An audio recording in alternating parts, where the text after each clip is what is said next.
بسم اللہ الرحمن الرحیم۔ تاریخ انسانی محض بادشاہوں کی فتوحات اور سلطنتوں کے زوال کا نام نہیں ہے، بلکہ یہ حق اور باطل کے درمیان اس مسلسل کشمکش کی داستان ہے جو روز اول سے جاری ہے۔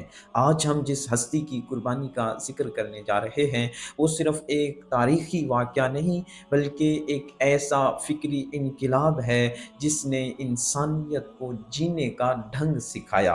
حکیم الامت ڈاکٹر علامہ اقبال نے کیا خوب اس داستان کی روح کو بیان کیا۔ غریب و سادہ و رنگی ہے داستان حرم، انتہا اس کی حسین، ابتدا ہے اسماعیل۔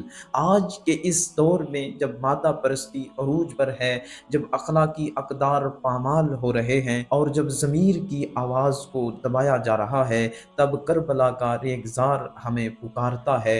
امام حسین کی شہادت ہمیں یہ سبق دیتی ہے، جب اصولوں کی بات آئے تو تعداد نہیں دیکھی جاتی بلکہ کردار دیکھا جاتا ہے۔ آئیے اس عظیم شہادت کے فلسفے کو ان مستند روایات کی روشنی میں سمجھیں جو رسول اللہ کی زبان مبارک سے ہم تک پہنچی۔ واقعہ کربلا کوئی اچانک پیش آنے والا حادثہ نہیں ہے۔ رسول اللہ صلی اللہ علیہ وآلہ وسلم نے اپنی ظاہری زندگی میں ہی اس فتنہ عظیم کی خبر دے دی تھی جو سن 60 ہجری میں امت کو اپنی لپیٹ میں لینے والا تھا۔ حضور نبی کریم صلی اللہ علیہ وآلہ وسلم کا فرمان ہے، اللہم انی اعوذ بک من رأس الستین و امارت الصبیان۔ اے اللہ، میں تیری پناہ مانگتا ہوں سن 60 ہجری کے آغاز سے اور نااہل حکمرانوں کی حکمرانی سے۔ حضرت ابو ہریرہ مدینے کے بازاروں میں چلتے ہوئے دعا مانگا کرتے تھے کہ اے اللہ، مجھے سن 60 ہجری کا سال نہ دکھانا۔ یہ وہی دور تھا جب خلافت راشدہ کے مقدس نظام کو ملوکیت اور خاندانی بادشاہت میں بدلنے کی کوشش کی جا رہی تھی۔ اقبال اسی نظام جبر کے سامنے حسین کے انکار کو یوں دیکھتے ہیں، حقیقت ابدی ہے مقام شبیری، بدلتے رہتے ہیں انداز کوفی و شامی۔ امام حسین کا مشن اقتدار کا حصول نہیں تھا بلکہ امت کی اصلاح تھی۔ آپ کے مقام و مرتبے کا اندازہ اس بات سے لگائیے کہ جب آپ ابھی بچے تھے تب ہی جبرائیل امین نے آپ کی شہادت کی خبر اللہ کے رسول کو پہنچا دی تھی۔ حضرت ام الفضل بنت حارث بیان کرتی ہیں کہ میں نے رسول اللہ کی گود میں امام حسین کو دیکھا۔ آپ صلی اللہ علیہ وسلم کی آنکھوں سے آنسو بہہ رہے ہیں۔ حضور نبی کریم یہ فرما رہے ہیں، اتانی جبرائیل علیہ السلام فاخبرنی امتی ستکتلبنی ھذا۔ میرے پاس جبرائیل امین حاضر ہوئے، انہوں نے مجھے خبر دی کہ میری امت میرے اس بیٹے کو قتل کر دے گی۔ جبرائیل امین نے کربلا کی مٹی لا کر حضور نبی کریم کو دکھائی جو سرخ رنگ کی تھی۔ ڈاکٹر علامہ اقبال نے اسی شہادت کو امت کی بقا قرار دے دیا ہے۔ اسلام کے دامن میں بس اس کے سوا کیا ہے؟ ایک ضرب ید اللہ، ایک سجدہ شبیری۔ شہادت کا فلسفہ کیا ہے؟ شہادت کا مطلب ہے گواہی دینا۔ امام حسین نے اپنے خون سے اس بات کی گواہی دی کہ اللہ کی زمین پر اللہ ہی کا نظام چلے گا۔